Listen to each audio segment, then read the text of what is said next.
273واں دن پرانے عہد نامہ میں سے آج کی تلاوت یرمیہ نبی کی کتاب، اس کا پہلا باب، پہلی آیت سے لے کر دوسرے باب کی 30ویں آیت تک۔ یرمیہ بن خلقیہ کی باتیں، جو بنیامین کی مملکت میں غنطوطی کاہنوں میں سے تھا، جس پر خداوند کا کلام شاہ یہودا یوسیہ بن امون کے دنوں میں اس کی سلطنت کے 13ویں سال میں نازل ہوا۔ شاہ یہودا یہویقیم بن یوسیہ کے دنوں میں بھی شاہ یہودا صدقیہ بن یوسیہ کے 11ویں سال کے تمام ہونے تک، اہل یروشلم کے اسیری میں جانے تک، جو 5ویں مہینے میں تھا، نازل ہوتا رہا۔ تب خداوند کا کلام مجھ پر نازل ہوا اور اس نے فرمایا، اس سے پیشتر کہ میں نے تجھے بطن میں خلق کیا، میں تجھے جانتا تھا، اور تیری ولادت سے پہلے میں نے تجھے مخصوص کیا اور قوموں کے لیے تجھے نبی ٹھہرایا۔ تب میں نے کہا، ہائے خداوند خدا، دیکھ میں بول نہیں سکتا کیونکہ میں تو بچہ ہوں۔ لیکن خداوند نے مجھے فرمایا، یوں نہ کہہ کہ میں بچہ ہوں، کیونکہ جس کسی کے پاس میں تجھے بھیجوں گا تو جائے گا، اور جو کچھ میں تجھے فرماؤں گا تو کہے گا۔ تو ان کے چہروں کو دیکھ کر نہ ڈر، کیونکہ خداوند فرماتا ہے، میں تجھے چھڑانے کو تیرے ساتھ ہوں۔ تب خداوند نے اپنا ہاتھ بڑھا کر میرے منہ کو چھوا، اور خداوند نے مجھے فرمایا، دیکھ میں نے اپنا کلام تیرے منہ میں ڈال دیا۔ دیکھ، آج کے دن میں نے تجھے قوموں پر اور سلطنتوں پر مقرر کیا کہ اکھاڑے اور ڈھائے اور ہلاک کرے اور گرائے اور تعمیر کرے اور لگائے۔ پھر خداوند کا کلام مجھ پر نازل ہوا اور اس نے فرمایا، اے یرمیہ، تو کیا دیکھتا ہے؟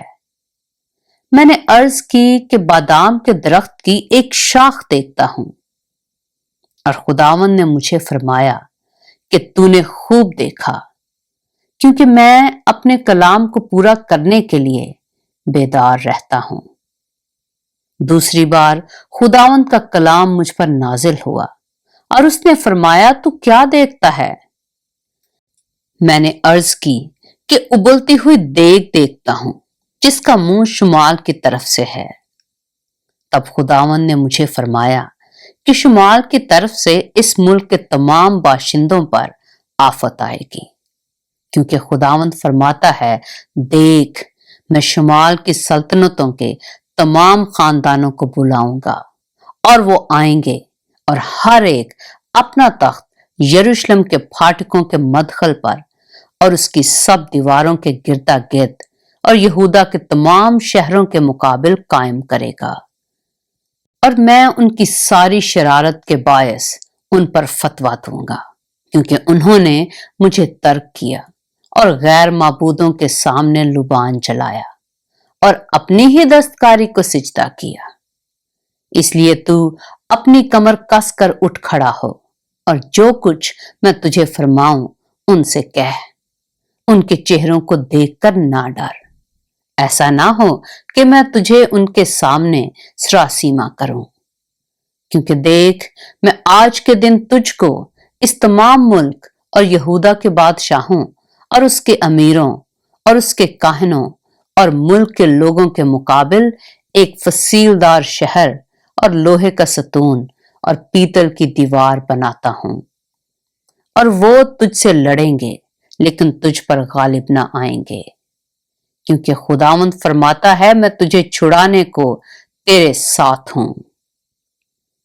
یرمیہ نبی کا صحیفہ، اس کا دوسرا باب۔ پھر خداوند کا کلام مجھ پر نازل ہوا اور اس نے فرمایا کہ تو جا اور یروشلم کے کان میں پکار کر کہہ کہ خداوند یوں فرماتا ہے کہ میں تیری جوانی کی الفت اور تیرے بیاہ کی محبت کو یاد کرتا ہوں، کہ تو بیابان یعنی بنجر زمین میں میرے پیچھے پیچھے چلی۔ اسرائیل، खुदावंद का मुकद्दस और उसकी अफजाइश का पहला फल था।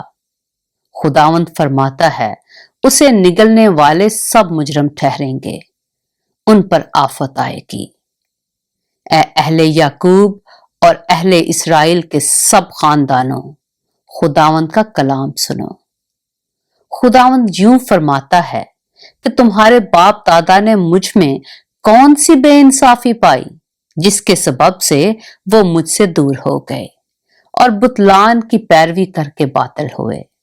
और उन्होंने ये ना कहा कि खुदावंद कहाँ है जो हमको मुल्के मिस्र से निकाल लाया, और बियाबान और बंजर और गढ़ों की जमीन में से, खुश्की और मौत के साया की सरजमीन में से, जहां से ना कोई गुजरता और ना कोई बूदो बाश करता था, हमको ले आया।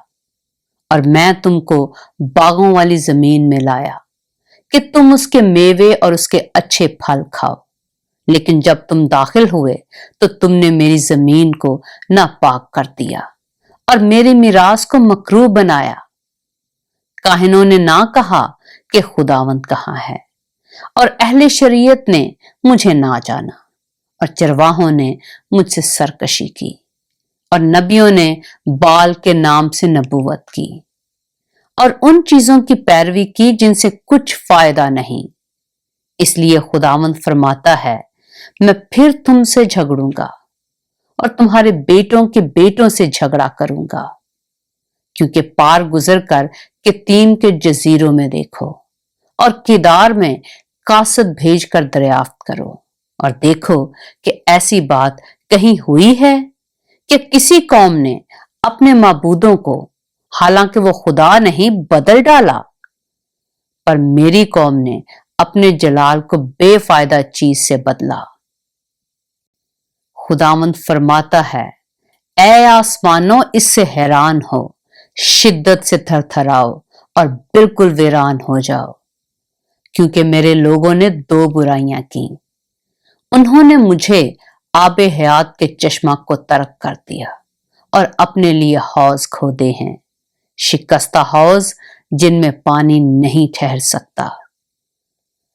क्या इसराइल गुलाम है? क्या वो खानाजाद है? वो किस लिए लूटा गया?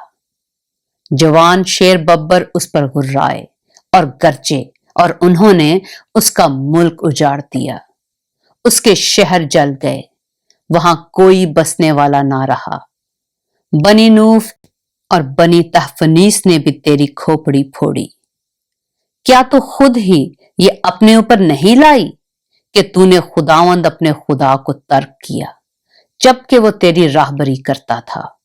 और अब सहूर का पानी पीने को मिस्र की राह में तुझे क्या काम, और दरियाए फरात का पानी पीने को असूर की राह में तेरा क्या मतलब? तेरी ही शरारत तेरी तादीब करेगी और तेरी बरगश्तगी तुझको सजा देगी। खुदावन रब्बुल अफ़वाज फरमाता है, देख और जान ले कि यह बुरा और बेनहायत बेजा काम है कि तूने खुदावंद अपने खुदा को तर्क किया और तुझको मेरा खौफ नहीं, क्योंकि मुद्दत हुई कि तूने अपने जुए को तोड़ डाला और अपने बंधनों के टुकड़े कर डाले और कहा कि मैं ताबिया ना रहूंगी। हाँ, हर एक ऊंचे पहाड़ पर और हर एक हरे दरख्त के नीचे तो बदकारी के लिए लेट गई।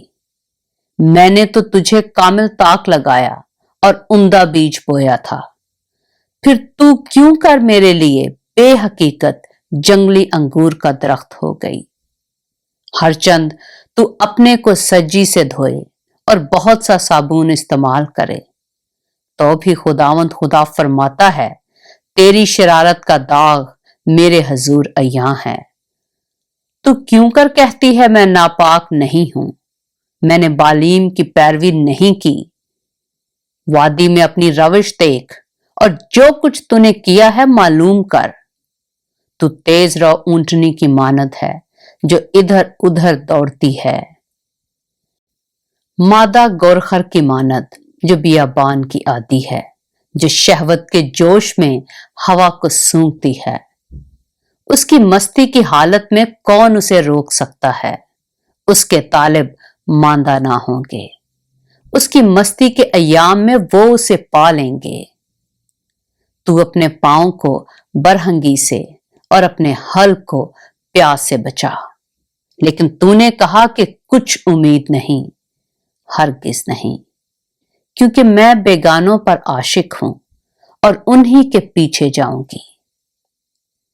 जिस तरह चोर पकड़ा जाने पर रुसवा होता है, उसी तरह इस्राएल का घराना रुसवा हुआ।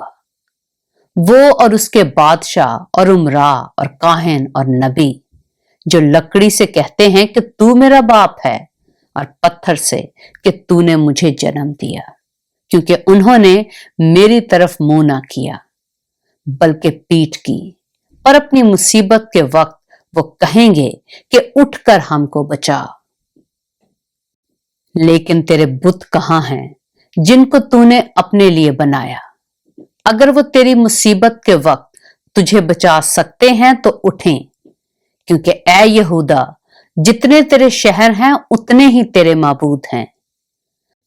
तुम मुझसे क्यों हुज्जत करोगे? तुम सब ने मुझसे बगावत की है, खुदावंद फरमाता है। मैंने बेफायदा तुम्हारे बेटों को पीटा, वो तरबियत पजीर ना हुए। तुम्हारी ही तलवार फाड़ने वाले शेर बब्बर की तरह तुम्हारे नबियों को खा गई। पाक कलाम के पढ़े और सुने जाने पर खुदावंद की बरकत हो।